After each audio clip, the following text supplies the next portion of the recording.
नमस्कार फ्रेंड्स, मैं कमल पांडे आपका अपने channel play with physics by Pandey sir में हार्दिक स्वागत करता हूं। जैसा कि आपको पता है कि आज 15 जून है और 15 जून को आज क्लास 12th का मैथमेटिक्स का पेपर लिया गया है। उस पेपर में जिन बच्चों को थोड़ी बहुत डाउट होगी कि हमारे आंसर सही हैं या गलत हैं, तो मैं आपके जो ऑब्जेक्टिव पोर्शन का था 25 मार्क्स क्वेश्चन, उनके ऑब्जेक्टिव में यहाँ क्लियर करूँगा। आप लोग उसको देख लीजिएगा अच्छे से, किनका कहाँ कितना सही जा रहा है, या जिन्होंने कहीं से देख भी लिया है तो देख लेंगे कि कैसे हम इनका आंसर फाइंड आउट कर सकते हैं। ठीक है ना, चलिए स्टार्ट करते हैं।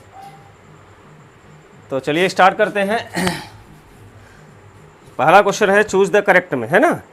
Choose the correct first question है let as equal to 1 2 3 then number of relation containing 1 2 and 1 3 which are reflexive and symmetric but not transitive.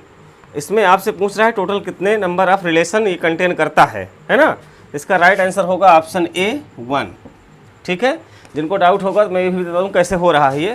फिलहाल अभी जो क्वेश्चन बहुत इजी हैं उनको नहीं बता पा रहे हैं। इसका होगा 1। दूसरा, तो पहले का आंसर आपको मिल गया है, क्या होगा 1। ठीक है, दूसरा क्वेश्चन है आपका इसी में चूज द करेक्ट में tan inverse √3 minus sec inverse -2। ये क्वेश्चन है दूसरा आपका, इसको भी ध्यान से देखें। तो tan इनवर्स √3 को आप क्या लिख सकते हो, आप इसको लिख सकते हो tan इनवर्स tan π/3 और ये हो जाएगा आपका पाई माइनस सेक इनवर्स 2, क्योंकि sec inverse minus theta equal to होता है pi minus sec inverse theta. तो ये आपका tan इनवर्स से tan कैंसिल हो गया, तो π/3 और यहाँ पर बाहर क्या लगा था माइनस, तो माइनस लगा रहेगा, तो अंदर ये हो गया -पाई अब प्लस सेक इनवर्स 2 को भी हम कह सकते हैं π/3। तो π/3 जोड़ दो तो कितने हो गए 2π/3 माइनस पाई, 2π/3 में पाई निकाल तो कितना हो गया -π/3। अगर आपके किसी आंसर में आ रहा है शायद बी, तो B is the correct answer, इसका होगा -π/3। ठीक है, चलिए अब अगला क्वेश्चन देखते हैं इसी में। चूज द करेक्ट में थर्ड क्वेश्चन है कि the number of all possible matrices of order 3/3 with each entry 0 और 1। तो 3/3 का आपके पास मैट्रिक्स बोल रहा है, कह रहा है एक ऑर्डर दिया है 3/3, कह रहा है इसमें कि कुल कितने पॉसिबल मैट्रिसेस बन सकते हैं। तो अगर जितने वाई जितने का मैट्रिक्स आपको दे तो उससे आपको निकलेंगे number of total element. Number of total element कितने हो गए 9। और अगर आपको उस मैट्रिक्स के टोटल एलिमेंट मिल गए हैं तो टोटल पॉसिबल मैट्रिक्स होता है 2 की पावर n। अगर उसमें नंबर ऑफ एलिमेंट n है तो आपको फार्मूला बताया गया होगा कि टोटल पॉसिबल मैट्रिसेस का आंसर क्या होता है 2 की पावर n। तो यहाँ पर n की वैल्यू कितनी आ गई है 9, तो ये हो जाएगा 2 की पावर 9 और इसकी वैल्यू हो गई 512। आपके किसी भी आंसर में अगर 512 होगा तो सही है, डी आंसर है। ठीक है, चलिए चौथा देखिए। If A is an invertible matrix of order 2 the determinant A inverse is equal to. इसका तो क्लियर हो रहा है, डिटर्मिनेंट ए इनवर्स क्या हो जाएगा 1 अपॉन डिटर्मिनेंट ए, 1 अपॉन डिटर्मिनेंट ए। ठीक है, अगला क्वेश्चन चलिए देखते हैं, इसी का लास्ट है चूज द करेक्ट का पांचवा क्वेश्चन। चूज द करेक्ट का पांचवा क्वेश्चन देखिए एफ एक्स। तो चूज द करेक्ट का पांचवा है if f x is equal to integration of 0 से x t sin t dt then f dash x का मान मांगा है। तो एफ एक्स आपके पास दिया है 0 से t sin t, इसको आप इंटीग्रेट कर दीजिए। तो first function integration of second function minus का होता है, minus integration differential coefficient of first function हो जाएगा 1 और साइन टी का हो जाएगा माइनस कॉस टी। तो ये हो गया माइनस टी कॉस टी का हो गया साइन टी। अब इसका डिफरेंशिएट कर दीजिए या लिमिट रख दीजिए 0 से x। लिमिट दिया है 0 से x, तो 0 पर तो पूरी वैल्यू 0 हो गई, और जब x पुट करोगे तो क्या हो जाएगा -x cos x plus sign x।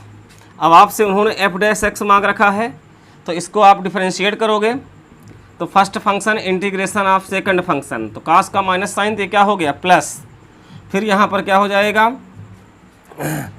First function integrate second function. अब यहाँ करोगे आप कॉस एक्स और एक्स का क्या हो गया 1, अब प्लस साइन एक्स का क्या हो गया कॉस एक्स, कॉस से कॉस कैंसिल हो गया, तो आंसर क्या मिल गया एक्स साइन एक्स। ठीक है, तो इस प्रकार से चूज द करेक्ट के पांचों आंसर आपको समझ में आ चुके होंगे, है ना।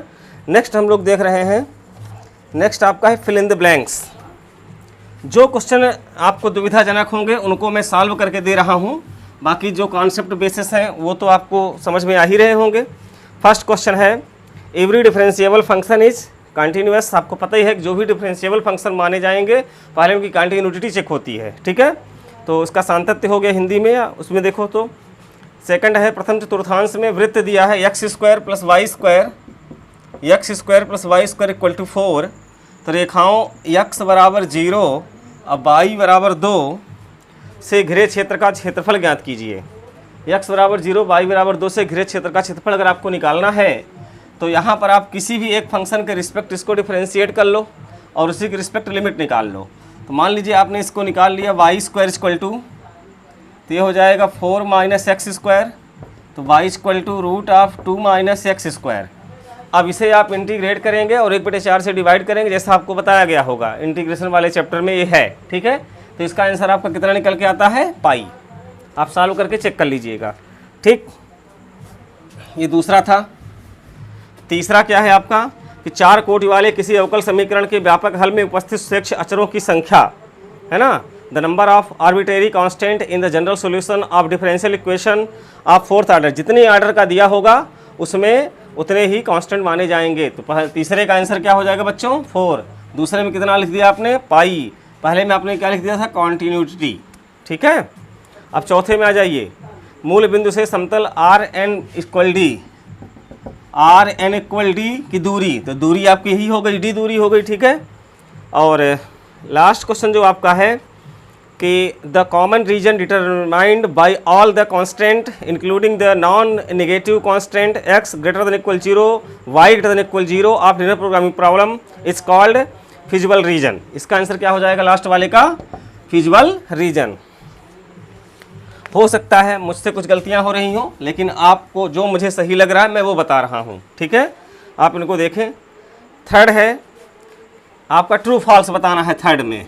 ठीक है, तो फर्स्ट क्वेश्चन कह रहा है कि if A and B are two events such that probability of A does not equal 0 and probability of B upon A equal to 1 then A subset of B. हाँ, तो ये तो आपके पास एक कॉन्सेप्ट बताई ही गई थी कि अगर आपके पास ए और बी दो इवेंट्स हैं और probability of A does not equal 0 हो रहा है, अब प्रोबेबिलिटी ऑफ बी बटे ए इक्वल टू 1 है, तो यहाँ तो ए जो है वो बी का सबसेट होगा। This is the true statement. तो पहला क्या हो जाएगा आपका ट्रू। दूसरा, ए द्वारा सत्य बोलने की प्रोबेबिलिटी 4/5 है।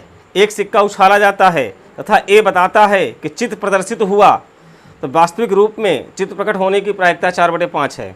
तो जब ए के सच बोलने की प्रायिकता 4/5 है तो ए कह रहा है कि चित्र पड़ा है, हेड आया है।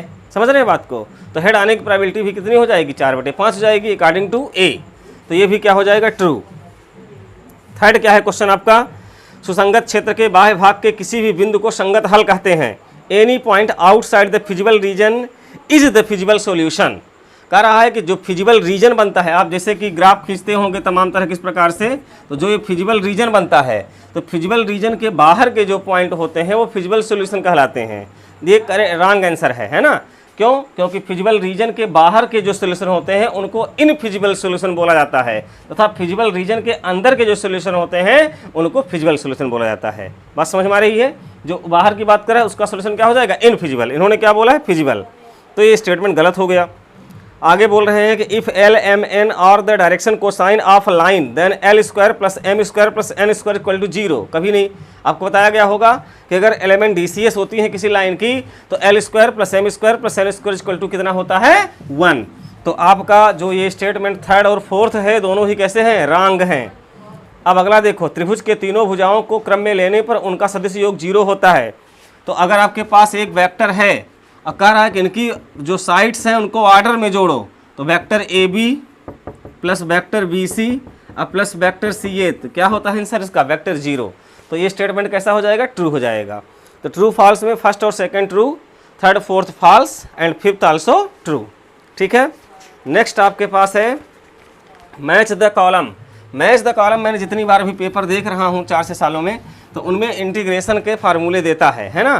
तो मैं आपको यहाँ पर लिख देता हूँ कि जो ए साइड में पहले लिखा है उसको देख लो, cot x। हालांकि ये कुछ लोगों के ही गलत होते हैं, जो लोग फार्मूले इंटीग्रेशन के पता हैं तो वो तो गलत करेंगे ही नहीं, लेकिन जिन बच्चों ने फार्मूले नहीं देखे हैं, नहीं लगाए हैं सवालों को, तो उनके गलत होंगे। और उनके गलत होने भी चाहिए कि अगर आप इंटीग्रेशन पढ़ रहे हैं और आपको फार्मूले भी नहीं पता हैं तो फिर इंटीग्रेशन पढ़ने का कोई तात्पर्य हमारे ख्याल से निकलता नहीं है। मैं उस तरफ के आंसर नहीं लिख रहा हूँ, ये आपके LHS तरफ के थे। जो सही होगा मैं वो लिख देता हूँ, ठीक है ना। तो पहले का आंसर आपका क्या था यहाँ पर, log sin x plus C. दूसरे का क्या था, log sec x plus C, जो भी हो आपका। dx upon under root x square plus a square जो आपके सामने लिखा हुआ है, इसका log x plus under root x square plus a square plus C. X ही कांस्टेंट होता है, इसका हो जाएगा 1 upon a tan inverse x upon a plus C, और x square plus a square का हो जाएगा x/2 under root x square plus a square plus a square by 2 log x plus under root x square plus a square plus C. ये आप मिला लीजिएगा, जिसमें जो सही बैठ रहा होगा वही आपका आंसर होगा, ठीक है ना। इनको आप मैच करवा लीजिएगा अपना। तो यहाँ से आपका मैच द कॉलम भी फिनिश हुआ। अब आपका वन वर्ड आता है, वन वर्ड को भी जल्दी से हम फिनिश कर लेते हैं बच्चों। तो 5th क्वेश्चन है वन वर्ड में। तो वन वर्ड का पहला क्वेश्चन है, what is the rate of change of the area of circle with respect to its radius r at r equal to 6 centimetre. तो किसी भी सर्कल का जो एरिया होता है वो पाई आर स्क्वायर लिखा जाता है। इसमें रेडियस के रिस्पेक्ट रेट ऑफ चेंज पूछ रहा है, तो हम d a upon d r निकाल लेंगे।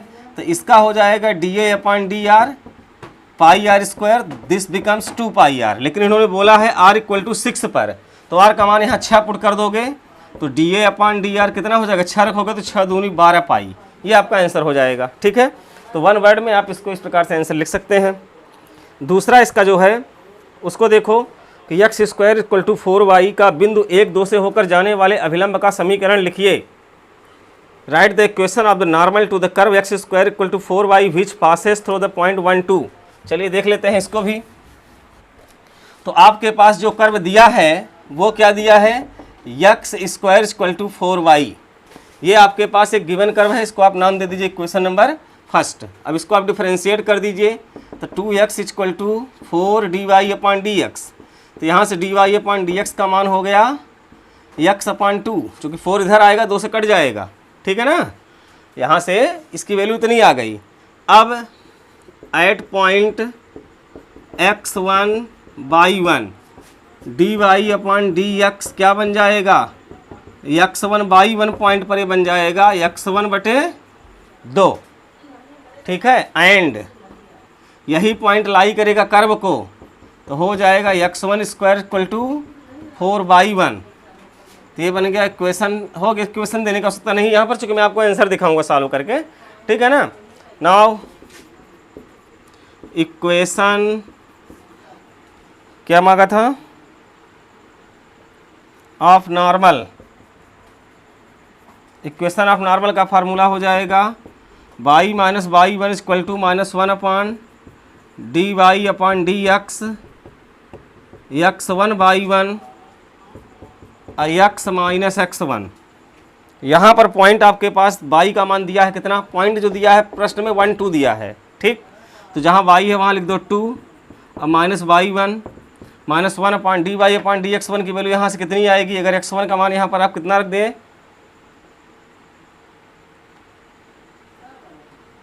तो ये हो जाएगा आपका -1 अपॉन x1/2 और 1 माइनस x1, ठीक है। चलो यहाँ के देख लो इसको, थोड़ा एक क्वेश्चन लेंदी दे दिया था वन वर्ड में। 2 माइनस y1 -2 अपॉन x1 और 1 माइनस x1, तो 2 माइनस y1 -2 अपॉन x1 और +2, 2 कट गया तो y1 equal to 2 upon x1। यहाँ तक समझ में आया है, थोड़ा सा इधर मिटा लूँ तब बताऊँ। ये आया है आपका इतना, है ना।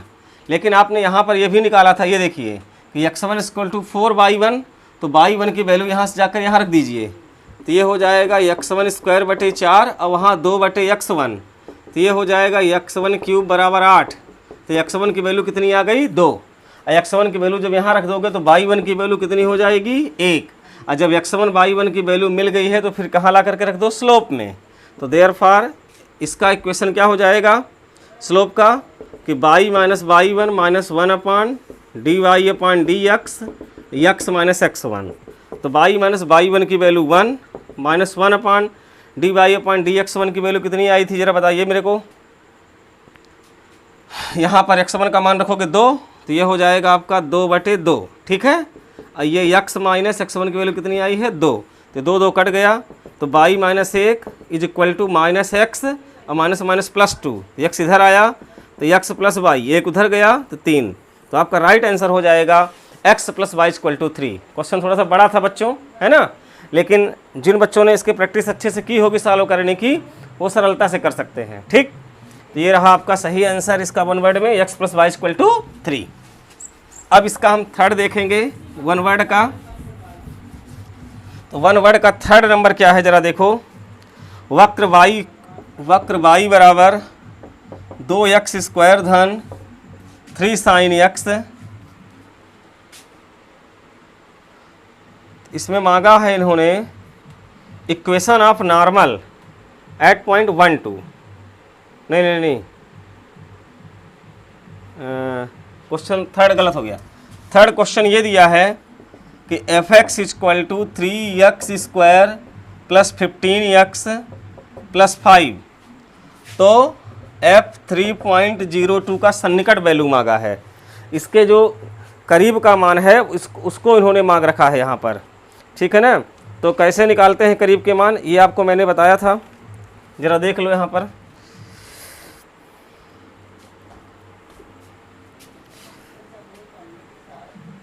चलिए तो पहले इसको आप डिफरेंशिएट कर लेना, dy अपान dx f(x), तो क्या निकलेगा ये 6x प्लस 15, ठीक है। अब जब ये चीज़ निकल आई है तो यहाँ पर जिसका सन्निकट वैल्यू उन्होंने मांगा है, तो लेट x इक्वल टू 3 और डेल x इक्वल टू 0.02, ठीक है।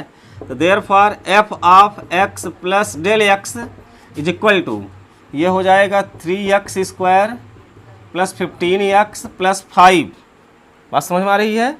अब plus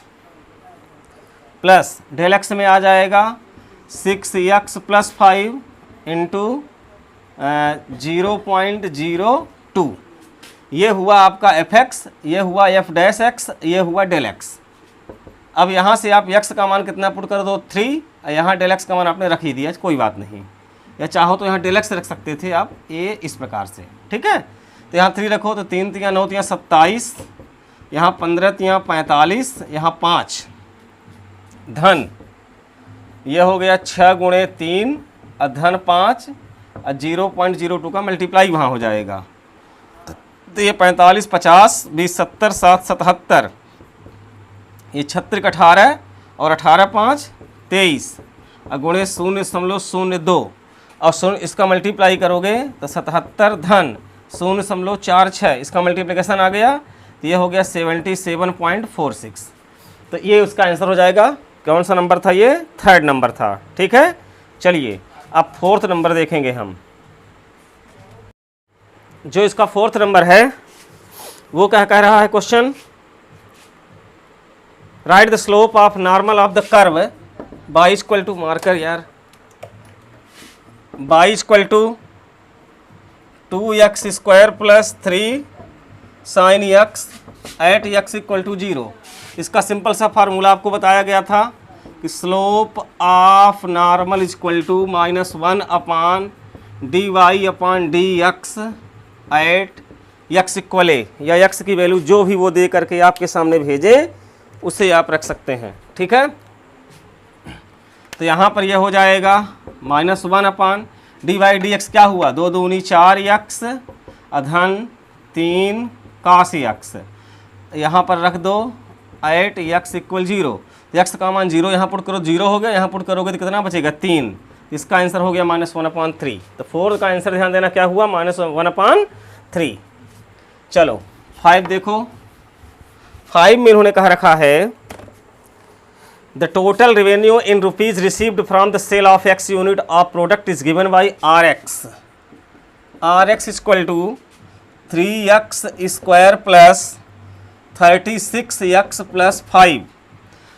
right the marginal revenue when x equal to 15। तो मार्जिनल रेवेन्यू होता क्या है, द रेट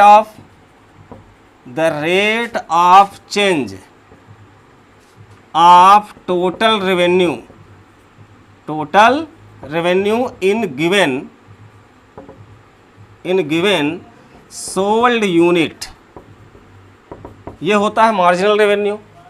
तो हमारे पास जो ओरिजिनल रेवेन्यू दिया था उसका रेट ऑफ चेंज कर दो, तो d/dx, और उसकी वैल्यू है 3x square plus 36x plus 5। ये किस पर है, 8x इक्वल उन्होंने दे रखा है कितना, 15। ये ध्यान देना आप, ठीक है। तो ये हो जाएगा आपका 3 दूनी 6x धन 36, 8x बराबर 15। अब x का मान 15 यहाँ रख दो, तो 6 गुणे 15 धन 36, तो 15 छक्का 90 धन 36, तो 9 3 12 126। This is the main answer. तो इस प्रकार से आपके ऑब्जेक्टिव जो 25 नंबर के थे, मुझसे जितना हो सका है मैंने आपके सामने रखने का प्रयास किया हुआ है। जिन बच्चों ने इनको देखा होगा वो ज़रूर समझे होंगे कैसे लगाए जाते हैं सवालों को, और ऑब्जेक्टिव अब थोड़ा सा एडवांस भी आने लगे हैं, तो इन बातों का ध्यान देना। साथ ही मैथमेटिक्स के लिए मैं आपके पास आता रहूँगा, जो भी आपकी आवश्यकताएं होंगी उसकी पूर्ति मैं करता रहूँगा। तब तक के लिए जय हिंद, जय भारत।